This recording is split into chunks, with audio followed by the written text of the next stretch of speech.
એક તરફ ગુજરાતમાં ચૂંટણીની જાહેરાત થઈ છે, તેવામાં બીજી બાજુ આમ આદમી પાર્ટીના પ્રદેશ પ્રમુખ સામે ફરિયાદ નોંધવામાં આવી છે જામ ખંભાળિયા પોલીસ સ્ટેશનમાં, અને તેને જ લઈને શું વિગતો સામે આવી છે તેની વાત કરીશું આ વિડીયોમાં।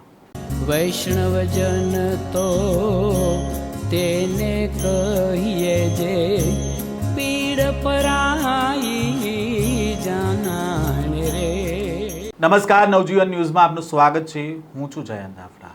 હાલ ગુજરાતમાં ચૂંટણીનો જંગ જામ્યો છે। સ્થાનિક સ્વરાજની ચૂંટણીની તારીખો જાહેર કરી દેવામાં આવી છે, તો બીજી બાજુ આમ આદમી પાર્ટી દ્વારા સતત છેલ્લા કેટલાય દિવસથી આરોપ લગાવવામાં આવી રહ્યો છે કે તેમના ઉમેદવારો અને કાર્યકર્તાઓ સામે પોલીસ દ્વારા ખોટી રીતે ફરિયાદ દાખલ કરવામાં આવી રહી છે અને પોલીસ દ્વારા તેમની ઉપર સતત વોચ રાખવામાં આવી રહી છે। તો બીજી બાજુ ગઈકાલે આમ આદમી પાર્ટીના કાર્યકર્તાઓ સાથે મારામારીનો બનાવ બન્યો હતો અને તેને જ લઈને જામ ખંભાળિયા પોલીસ સ્ટેશનમાં ઈસુદાન ગઢવી સહિત તેમના સમર્થકો પહોંચ્યા હતા અને તેમણે આરોપ લગાવ્યો હતો કે શા માટે આમ આદમી પાર્ટીના કાર્યકર્તાઓના મોબાઈલ ચેક કરવામાં આવી રહ્યા છે અને શા માટે તેમના ઉપર આ પ્રકારે નજર રાખવામાં આવી રહી છે તેવા આરોપ લગાવવામાં આવ્યા હતા। અને પોલીસ સાથે જ્યારે વાતચીત ચાલી રહી હતી ત્યારે ઈસુદાન ગઢવીની ઉગ્ર રજૂઆત પણ જે તે સમયે પોલીસ સ્ટેશનમાં જોવા મળી હતી અને આ મામલાને લઈને એક મોટા સમાચાર સામે આવ્યા છે અને ઈસુદાન ગઢવી સહિત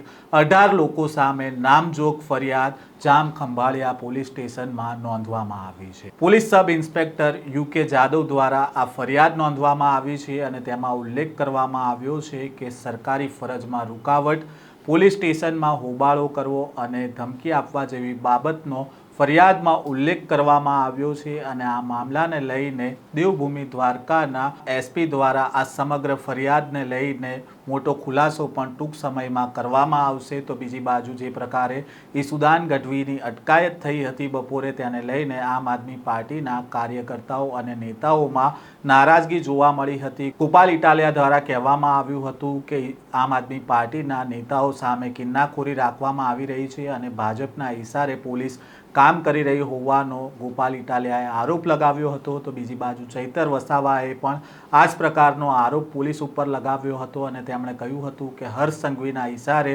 ગુજરાતમાં પોલીસ કામ કરી રહી છે અને આમ આદમી પાર્ટીના નેતાઓ સામે અત્યારે પોલીસ ફરિયાદ ખોટી રીતે નોંધવામાં આવી રહી છે। તો બીજી બાજુ પ્રવીણ રામે પણ કહ્યું હતું કે જે પ્રકારે ફરિયાદ દાખલ કરવામાં આવી રહી છે, ડરાવવા ધમકાવવામાં આવી રહ્યા છે આમ આદમી પાર્ટીના કાર્યકર્તાઓને, પરંતુ આ લડત ડબલ તાકાતથી તેઓ લડશે તે પ્રકારની આહવાન પણ તેમણે કર્યું હતું। હવે આગામી સમયમાં આ સમગ્ર મામલાને લઈને અત્યારે દેવભૂમિ દ્વારકાના એસપી છે તે ખુલાસો કરશે અને ઈસુદાન ગઢવી સામે કઈ કલમ હેઠળ ગુનો નોંધવામાં આવ્યો છે તેને લઈને તેમણે જાહેરાત પણ કરશે।